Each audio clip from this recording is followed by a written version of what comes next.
বন্ধুরা, এখানে ৬টা কাটা মুকুট বা ইউফোরবিয়া মিলিয়ে ডাল থেকে চারা তৈরি করেছিলাম ১ বছর আগে, আর এখন গাছে ফুল আসা স্টার্ট হয়ে গেছে। এখানে আমি ৮ ইঞ্চি টব নিচ্ছি, তার উপরে আমি একটা প্রদীপ যেগুলো মাটির থাকে সেটা উল্টো করে রেখে দিয়েছি। আর এবার নিচে যেটা কম্পোস্ট অনেকটা তৈরি হয়ে গেছে, সবজির খোসা, সেগুলো দিয়ে দিলাম। তার উপরে যে পটিং মিক্সটা কিভাবে তৈরি করেছি আপনারা চ্যানেলে অবশ্যই গিয়ে দেখে নেবেন, লং ভিডিও আপনাদের সঙ্গে শেয়ার করা আছে।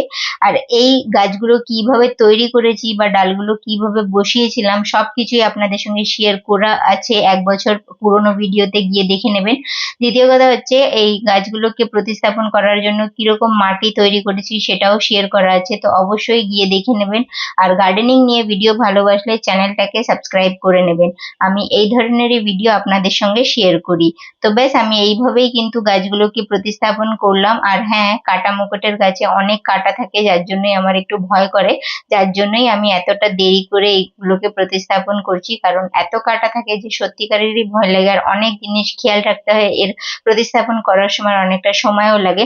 তো গাছগুলো ভালো করে জল দিয়ে দিলাম। আপনাদেরও যদি ভয় করে তাহলে টিপস গুলো ফলো করে নেবেন। আর ধন্যবাদ ভিডিওটা দেখার জন্য।